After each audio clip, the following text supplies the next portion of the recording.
আমেরিকার deep state এখন সরাসরি ভারতের বিরুদ্ধে লড়াই শুরু করে দিয়েছে, যেখানে একের পর এক ভারতীয়দের গ্রেপ্তার করা হচ্ছে। ওদিকে এর মাঝেই বাংলাদেশ তো ভারতের ভেতরে ডেমোগ্রাফির জেহাদ চালাচ্ছে, যাতে ভারতে এত বেশি ইসলামিক আতঙ্কবাদীদের জড়ো করা যায় যে ভবিষ্যতে দেশের ভেতরে গৃহযুদ্ধের পরিস্থিতি তৈরি হবে ভারতে। আর তার সাথে কিভাবে পাকিস্তানের তরফ থেকে ভারতীয় এয়ারক্রাফট ক্যারিয়ারকে মাঝ সমুদ্রে ডোবানোর জন্য এক নতুন ধরনের মিসাইলের টেস্ট করেছে, সবটাই জানবো আজকের এই ভিডিওতে। তবে তার আগে অবশ্যই আমাদের চ্যানেলটিকে সাবস্ক্রাইব করে আমাদেরকে সাপোর্ট করবেন। তো বন্ধুরা, আমাদের প্রথম আপডেট রয়েছে আর্মেনিয়াকে, যেখানে ভারতের তরফ থেকে আরও একটা ব্যাচে পিনাকা মাল্টিব্যারেল রকেট লঞ্চার আর্মেনিয়াতে পাঠিয়ে দিয়েছে। আপনাদের জানিয়ে রাখি যে এটা নতুন নয়, গত বছরেও পিনাকার আরও একটা কনসাইনমেন্ট আর্মেনিয়াতে পাঠানো হয়েছিল ইরানের সাহায্যে। এমনকি গত সপ্তাহে আমাদের আকাশ এয়ার ডিফেন্স সিস্টেমও আর্মেনিয়াতে পৌঁছে গেছে। ফলে কন্টিনিউয়াসলি আর্মেনিয়াকে ভারত শক্তিশালী করেই চলেছে আজারবাইজানের বিরুদ্ধে। আর এর মধ্যেই আরও একটা খবর এসেছে, যেখানে আর্মেনিয়ার সরকার ভারতের সাথে আবারও নেগোশিয়েট করছে এইচএলের ডর্নিয়ার এয়ারক্রাফট কেনার জন্য, যাতে আর্মেনিয়ার সেনাবাহিনী খুব তাড়াতাড়ি ট্রুপস ডেপ্লয়, রেস্কিউ অপারেশন বা মেডিকেল সাপোর্টের জন্য এর ব্যবহার করতে পারে। ফলে যা পরিস্থিতি দেখছি, আজ থেকে 4-5 বছর পর আর্মেনিয়ার সেনা এতটা আধুনিক আর শক্তিশালী হবে যে পাকিস্তানের আব্বাজান আজারবাইজানের কপালে ব্যাপক দুঃখ আছে। যাই হোক, এবারে আসছে আমাদের নেক্সট আপডেট মণিপুরকে নিয়ে, যেখানে দুদিন আগেই আপডেট দিয়েছিলাম যে বাইডেনের ক্ষমতা শেষ হওয়ার আগে যতটা সম্ভব ওরা কিন্তু কেওয়াস তৈরি করবে মণিপুরের ভেতর, যার আন্ডারে পুনরায় এখানে হামলা করানো হয় একাধিক হিন্দুদের ওপর, 6 জনকে মেরেও ফেলা হয়। ফলে এখন ভারত সরকারের তরফ থেকে আরও 90 কোম্পানি প্যারামিলিটারি ফোর্স, যাতে প্রায় 10,800 মতন সেনা রয়েছে, তাদেরকে পাঠানো হয়েছে পাল্টা ক্র্যাকডাউনের জন্য। রিপোর্ট অনুযায়ী অলরেডি কিন্তু মণিপুরে 198 কোম্পানি সেনা রয়েছে, এবং এখন এই অতিরিক্ত 90 কোম্পানি যাওয়ার পর টোটাল সংখ্যা হবে 288 কোম্পানি, মানে প্রায় 34,000-এর বেশি প্যারামিলিটারি ফোর্স এখানে মজুদ রয়েছে। আর যেমনটা আমি শুরু থেকেই বলছি, মণিপুরের সমস্যা অ্যাকচুয়ালি এথনিসিটির লড়াই না, মূল লড়াই হলো ড্রাগস আর ক্রিশ্চান কনভার্সন। মণিপুরের পপি চাষ সম্পূর্ণ বন্ধ করে হাজার হাজার হেক্টর জমিতে আগুন ধরিয়ে দেওয়া হয়েছে বর্তমান সরকারের দ্বারা। স্পেশালি ওখানকার যে মুখ্যমন্ত্রী, তিনি কিন্তু ডিরেক্টলি ইনভলভ ছিলেন এর বিরুদ্ধে ক্র্যাকডাউন, যার ফলস্বরূপ গ্লোবাল ডিপ স্টেট গোটা বিশ্বে এখান থেকে যে ড্রাগস এক্সপোর্ট করত সেটার ওপর মারাত্মক ক্ষতি হয়েছে। আর তার সাথেই মণিপুর আর মিজোরামের মাধ্যমে ভারতের খ্রিশ্চানীকরণ আর এনজিওর ফান্ডিংও আস, তার উপরেও ক্র্যাকডাউন হয়েছে, যার বদলা নিতেই কিন্তু ওরা এই লড়াই শুরু করেছে। ফলে একে থামানোর একটাই রাস্তা, ফুল ফ্লেজ মিলিটারি অপারেশন, এবং তার সাথেই পুনরায় এখানকার ক্রিশ্চান কনভার্সনকে বন্ধ করে ডেমোগ্রাফিকে ঠিক করে।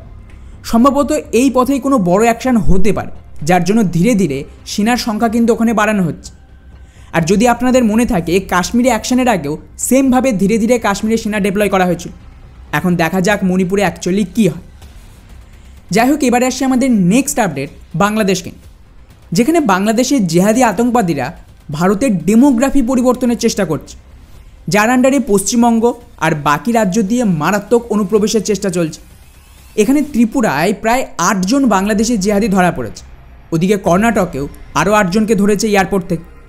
গত 9 তারিখে ত্রিপুরার গোমতি জেলায় 7 জন অবৈধ বাংলাদেশের জেহাদি ধরা পড়ে, এবং তার কয়েকদিন আগেই ওখানকার রেলওয়ে পুলিশ আরও 8 জনকে ধরেছে ত্রিপুরাতে। আশ্চর্যের বিষয় হলো, মেজরিটি অনুপ্রবেশ ভারতে পশ্চিমবঙ্গ, ত্রিপুরা, আসাম আর মিজোরাম দিয়ে হয়।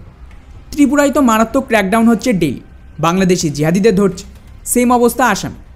কিন্তু আমাদের পশ্চিমবঙ্গ আর মিজোরাম এই দুটো রাজ্যে কোনো বাংলাদেশিদের পুলিশে ধরছে না, যা কিন্তু মেন বড় বর্ডার বাংলাদেশ আর ভারতের সাথে।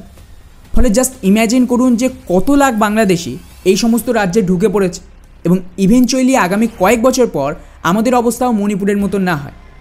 ফলে খুব তাড়াতাড়ি যদি ভারত সরকার গোটা দেশ জুড়ে অবৈধ বাংলাদেশিদের তাড়ানোর ওপর কাজ না করে, তাহলে ভারত নেক্সট পাকিস্তান বা বাংলাদেশের মতন পরিস্থিতি হবে। যাই হোক, এবারে আসছে আমাদের নেক্সট আপডেট আমেরিকাকে নিয়ে, যেখানে আমেরিকার তরফ থেকে এক ভারতীয়কে গ্রেপ্তার করেছে, যার নাম হলো কৌশিক, এবং এর ওপরে দায় চাপানো হয় যে এই ভারতীয় আমেরিকা থেকে মিলিটারি ইকুইপমেন্ট ভারতের মাধ্যমে রাশিয়ার সেনাকে পাঠাচ্ছে। আর খেয়াল করেন, আমি আগেই বলেছি এরা এখন ভারতের বিরুদ্ধে ফুল ফ্লেজ আক্রমণ চালাচ্ছে, যাতে ভারতকে কন্ট্রোল করতে পারে। দুদিন আগেই আদানির ওপর চার্জ আনলো, আদানিকে অ্যারেস্ট করার ওয়ারেন্ট জারি করলো, তার আগে নিখিল গুপ্তা নামে একজনের ওপর খালিস্তানিকে মারার চার্জ লাগিয়েছিল। এছাড়াও তার আগে আদানির ওপরেও হিন্ডেনবার্গের হামলা হয়, যাতে ভারতের স্টক মার্কেটে ব্যাপক ক্ষতি হয়েছে। ভারতের ইলেকশনের সমস্ত আমেরিকার সোশ্যাল মিডিয়া সরকারের বিরুদ্ধে কাজ করছিল। মণিপুর, খালিস্তানি কৃষক আন্দোলন এবং কাশ্মীর সব জায়গায় কিন্তু আমেরিকার সিআইএ কাজ করছে। ফলে বুঝতেই পারছেন যে ওরা ভারতের সরকারকে তো কিছুতেই পছন্দ করছেন এবং ওরা যেভাবেই হোক ভারতে একটা পাপেট বসাতে চাইছে, যেমন বাংলাদেশ আর ইউক্রেনে করেছে। এর সুবিধা হলো আমেরিকা চাইছে নিজেদের সমর্থিত সরকার বসিয়ে সেই সরকারের মাধ্যমে দেশকে গোটা ডিপ স্টেটের হাতে বিক্রি করতে, যাতে ডিপ স্টেট ইচ্ছে মতন ভারতকে নিজেদের ফায়দার জন্য ব্যবহার করতে পারে। আর একে কাউন্টার করার তো একটাই উপায়, ভারতে আরও স্ট্রং সরকার চায়। গঠবন্ধনের সরকার দিয়ে এদেরকে কাউন্টার করা সম্ভব। আর আমার ধারণা এর জন্যই প্রিপারেশান চলছে এবং 2027-এর আগেই পিওকের অপারেশন চালু যদি দেশে ইলেকশন করাতে পারে তো স্ট্রং মেজরিটি সরকার আসার চান্স রয়েছে। তবে গিয়েই কিন্তু এই গ্লোবাল ডিপ স্টেটের বিরুদ্ধে অ্যাকচুয়ালি লড়াই করা সম্ভব। কারণ আমেরিকা তো ডুবছে, ভারতীয় ওদের নতুন ঠিকানা, তাই ওরা পুরো দম লাগিয়ে দেবে গোটা ভারতকে নিজেদের দখলে আনতে।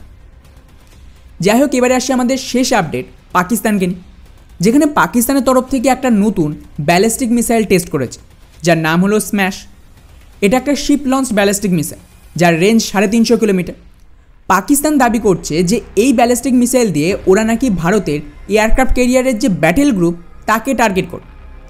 আশ্চর্যের বিষয় হলো একটা ক্যারিয়ার ব্যাটেল গ্রুপকে টার্গেট করার জন্য MIRV ক্ষমতাযুক্ত ব্যালিস্টিক মিসাইল দরকার, যাতে সেটা শেষ মুহূর্তে হাইপারসনিক গতিতে ম্যানুভার করতে পারে এবং মাল্টিপাল টার্গেটে অ্যাটাক করতে পারে, যেমনটা ভারতের অগ্নি প্রাইম রয়েছে।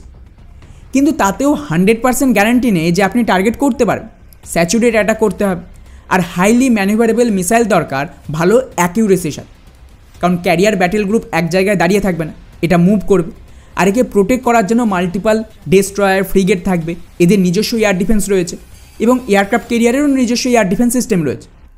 যার জন্য এখন ভারত কী করছে, আরও শক্তিশালী হাইপারসনিক গ্লাইড ভেহিকেল তৈরি করেছে। আর পাকিস্তান স্বপ্ন দেখছে যে ওরা নর্মাল একটা 350 কিলোমিটারের ব্যালিস্টিক মিসাইল দিয়ে ভারতের এই এয়ারক্রাফট ক্যারিয়ারকে টার্গেট করবে। সত্যি এই সেম কনফিডেন্স আমার জীবনে হয়েছে। জানি না কোন ধরনের স্পেশাল গাঁজা সেবনে এই ধরনের কনফিডেন্স পাকিস্তানিদের আসে। বাকি এই পুরো বিষয়কে নিয়ে আপনাদের কি মনে হয় নিচে অবশ্যই কমেন্ট করে জানাবেন। জয় হিন্দ।